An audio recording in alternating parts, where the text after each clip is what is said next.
Harry and Meghan picked a brand new life away from the royal family. People thought Harry might go back to being a royal, but that idea is gone now. The palace said very quickly that he is not coming back. Harry has been having fights with his family for 5 whole years. He did not show up with fancy cameras or guards. He showed up all by himself. He was shaking as he stood at the gates alone. He was carrying many years of being quiet and feeling sad. He had a big question in his mind. Was it already too late? What happened that day did more than just change Harry. It started a big chain of events. It would end with Meghan standing in a driveway with her bags packed. She watched the gates close behind her. Nobody saw this coming, not even the people closest to them. This story is much deeper than what you have read in the news. Harry was standing at those gates and his face told the whole story. He was not there because someone made him go. He had no big plan or a team of people with him. King Charles was not very warm to him. Harry was all alone in the cold air of Scotland. He was shaking, but it was not just because of the weather. When you carry a heavy secret for a long time, you feel this way. The moment you stop running, all that weight hits you at once. That is what was happening to Harry. Years of feelings were landing on him at the same time. People think Harry leaving was just one quick choice, but it was slower than that. It was many times where people stayed quiet or said mean things. They never took those words back, no matter how much time passed or how much distance grew between them. You have to look at every part of this story going back many years. Harry did not just lose his father, he lost something even bigger. He lost the idea of what a family is supposed to feel like. Harry did not just lose a bond with Charles. He lost the part of himself that felt like he belonged somewhere. He used to have a seat at the table and a real home. When that is gone, it leaves a big hole in your heart. For years, he tried to build a new life that was strong enough to make that hole go away. But the feelings kept coming back.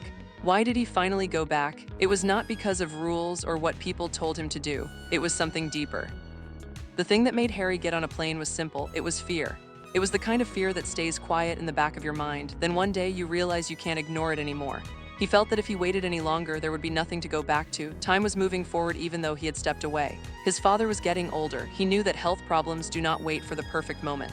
The next time he saw Charles, it might be too late to talk. It might be a time when there were no more chances to say the things he had kept secret for years.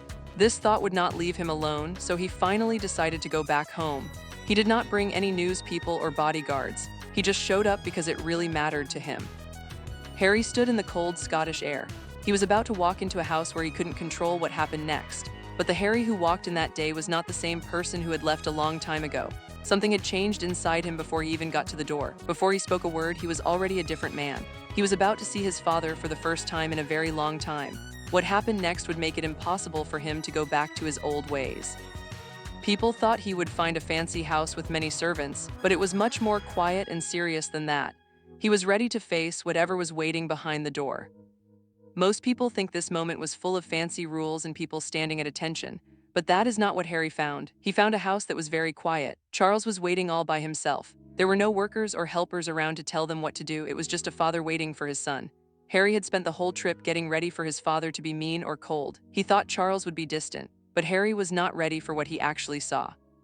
He saw a man who looked very, very tired. It was not the kind of tired you get after a long day. It was the kind of tired that comes from years of being strong in public while things are falling apart in private.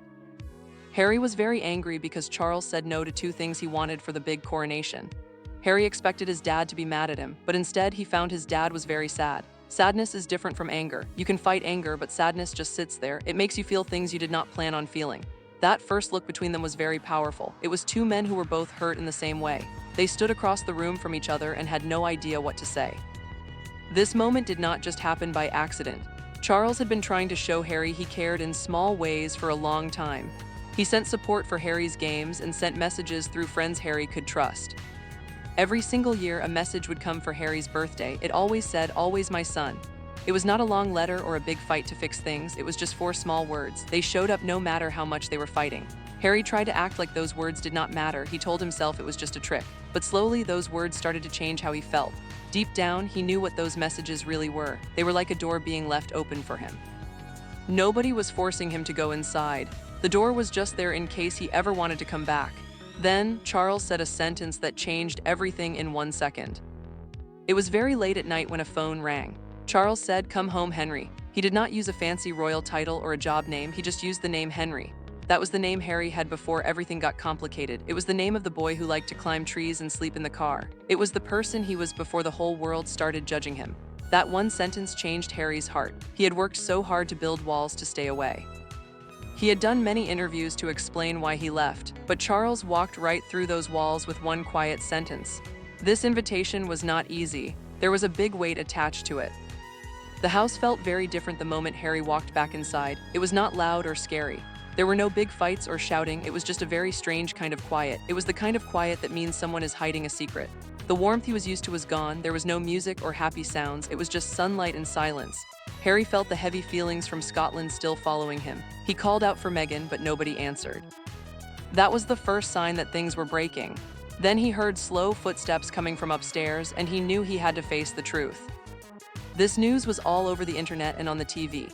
Meghan appeared at the top of the stairs with her phone in her hand. She looked very neat and perfect. Her face did not show if she was happy or sad. She looked like she was thinking 3 steps ahead of everyone else in the room. She said, "You're back," but it did not sound like a happy greeting. It sounded like she had been watching the clock. Harry felt right away that something was wrong. Meghan had been working on things while he was gone. She was watching the news and the business numbers. People were not as interested in their story as they used to be, and she was trying to keep control of everything. Meghan knew the story was changing and she wanted to control what people thought. When Harry came home, she could tell something had changed inside him. She asked if something happened and her voice was sharp. Harry did not answer right away. That made her even more suspicious. She told him he was lying and she was very cold about it. She came down the stairs slowly. Harry felt the room getting smaller with every step she took. She told him he had changed. She wanted to know what the king said to him. Harry tried to act like it was nothing, but Meghan looked right through him and saw the truth. It was clear that the king was back home and people thought a big meeting might happen. Meghan asked Harry if he needed to see his father or if he wanted to choose him over her. The room felt very tight. That question was about their whole life together. Their life was built on the idea that Harry picked her and chose to be free from the royals. If that changed, their whole world would fall apart. Then Harry's phone made a sound. A message said the big news was ready. Meghan saw the message on the screen. Her face changed. She wanted to know what news it was right now. Harry tried to hide the phone, but she wouldn't let him. She grabbed it and saw his old life waiting for him. Everything he had left behind was being offered back, but there was a catch. Meghan was not part of the plan. She looked at the screen and saw that Harry and Charles had met in London. She was not a business person anymore. She was just a wife looking at her husband and trying to understand what happened. She asked him if he was going to say yes to the deal. Harry stayed quiet. His silence told her everything she needed to know.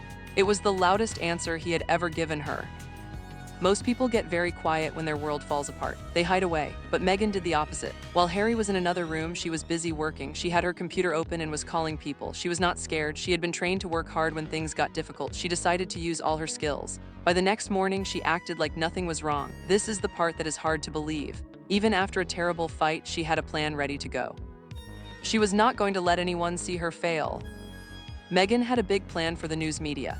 Pictures of her laughing at a cafe were in the news by noon. She showed up on a fashion video in the afternoon. By the evening, she was at a fancy party in a beautiful dress. Every single move was planned perfectly. She did not look like the woman who was fighting with her husband the night before. At home, everything seemed normal. The workers did their jobs and the kids were happy. But she told everyone not to talk about Harry. She acted like she was doing great, but underneath, she was protecting herself from the truth. Meghan was making secret moves to keep her business safe. She was preparing for whatever might happen next. She had a famous friend named Tyler Perry who was helping her. He had been on her side from the start. He had a private jet ready to fly whenever she needed it. She said that if people tried to make her disappear, she would remind them who she was. She meant it. Meghan knew that in their world, the story people believe is the most important thing. It is more important than the truth. Whoever tells the best story is the one who wins. The story was slipping away from Meghan and she knew it. Everything pointed to Harry leaving her behind and going back to his family. She was not going to let that happen. Every photo and every party was her way of fighting back. She was showing the world that she was still important. She wanted everyone to keep paying attention to her. She was moving very fast to stay in control of her image. Harry saw what she was doing and he knew this was how she worked. But he didn't know how far she would go this time to stay famous. Harry left in the middle of the night. He did not write a note or say goodbye. He just went out the door while the house was quiet. He drove through the dark roads without any music. He wanted to be alone with his thoughts. He had finally made a big choice that he had been avoiding for a long time. He went to the airport and used a fake name to get on a plane. He sat in the back and didn't sleep or eat for hours.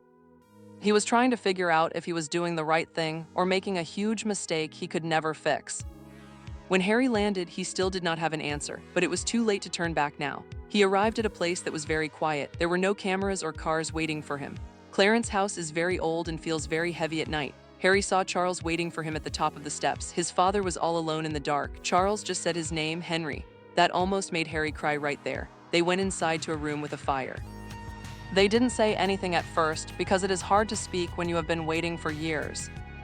Charles told Harry that they had to fix things right now. He said this was the last chance they would have.